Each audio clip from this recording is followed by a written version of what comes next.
नमस्कार दोस्तों, आप सभी का स्वागत है आज के इस वीडियो में।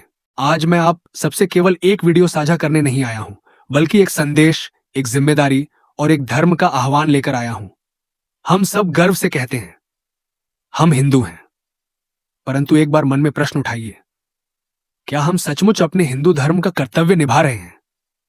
मंदिर में घंटी बजाना आसान है, आरती करना आसान है, परंतु धर्म केवल घंटी और आरती का नाम नहीं है। धर्म हमें सिखाता है मां की रक्षा करो, और मां केवल जन्म देने वाली नहीं होती, गौ भी हमारी मां है। अब साथियों, मैंने धर्म का असली अर्थ बताया, लेकिन धर्म की असली कसौटी तो हमारी वर्तमान स्थिति है। आज अगर हम सच्चाई से आंख मिलाएं तो दिखेगा कि हालात बहुत दर्दनाक हैं। आइए जरा सड़कों की हकीकत पर नजर डालते हैं। आज सड़कों पर हमें घायल गौमाता दिखाई देती हैं, कभी कचरे में प्लास्टिक खाती हुई, कभी भूखी प्यासी भटकती हुई। दुर्घटना होती है पर कोई रुकता नहीं, लोग बस देखते हैं और आगे बढ़ जाते हैं, मानो यह उनका कोई कर्तव्य ही ना हो। सोचिए, अगर यही हाल किसी इंसान का होता, किसी बच्चे या किसी मां का होता, तो क्या हम यूं ही गुजर जाते? सबसे बड़ा दुख इस बात का है कि लोग कहते हैं, हमारे बस में क्या है। कुछ लोग हंसते हुए निकल जाते हैं, कुछ केवल वीडियो बनाते हैं, पर उस घायल मां की आंखों में झांक कर देखिए, वहां सिर्फ एक सवाल होता है, क्या कोई इंसान अब भी जीवित है जो मेरी मदद करेगा? रोजाना गौमाता प्लास्टिक खाकर बीमार हो रही है। डॉक्टर बताते हैं कि उनके पेट से किलो किलो प्लास्टिक निकलता है। सोचिए, अगर हमारे बच्चे ने प्लास्टिक निगल लिया हो तो हम रात भर सो नहीं पाते, लेकिन जब गौमाता के साथ ऐसा होता है तो हम चुप रहते हैं। क्यों? हम मंदिर में रुपए चढ़ा देते हैं, पर सड़क पर भूखी गौमाता को चारा नहीं खिलाते। हम पूजा में दूध चढ़ाते हैं, पर जीवित गौमाता को दूध नहीं पिलाते। यह हमारी सबसे बड़ी मूर्खता और बेहोशी है। साथियों, हमारे शास्त्र कहते हैं कि प्रत्येक हिंदू को 5 कर्तव्य निभाने चाहिए। एक, आत्मरक्षा, अपनी सुरक्षा, यह तो हम सब कर लेते हैं। 2, स्त्री रक्षा, अपनी बहन बेटी और मां की रक्षा।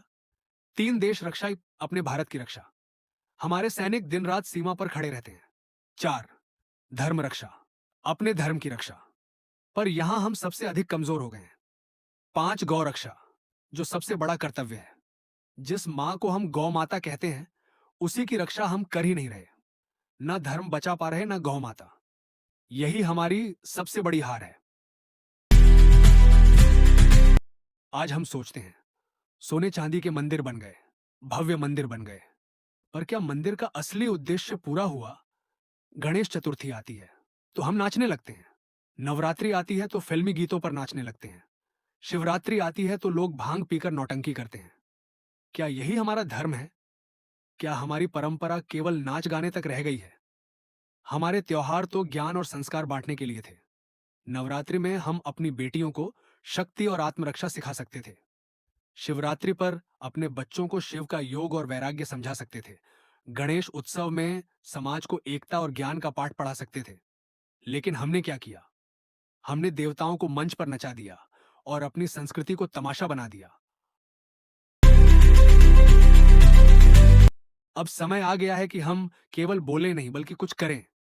मंदिरों में नाच गाना ना हो, वहां शास्त्र पाठ हो। त्योहारों में शौर्य और संस्कार बांटे जाइए, केवल शोर शराबा नहीं। गौ माता के लिए हर गली मोहल्ले में सेवा दल बने, सड़कों से प्लास्टिक हटाई, गौ को भोजन और जल उपलब्ध कराए। धर्म का अर्थ केवल मंदिर बनाना नहीं है, धर्म का अर्थ है माँ, बेटी, देश और गौमाता की रक्षा करना। आज मैं आप सबसे एक प्रार्थना करता हूं, आज से हम सब संकल्प लें, अपनी माँ, अपनी गौ, अपने धर्म और अपनी संस्कृति की रक्षा का। याद रखिए, मंदिर खड़े रहेंगे, पर यदि भक्त ही समाप्त हो गए तो उन मंदिरों का कोई अर्थ नहीं रह जाएगा। धर्म को जियो, गौ को बचाओ और अपनी संस्कृति को सम्मान दो, तभी हम गर्व से कह पाएंगे, हम हिंदू हैं और हमने अपना कर्तव्य निभाया है।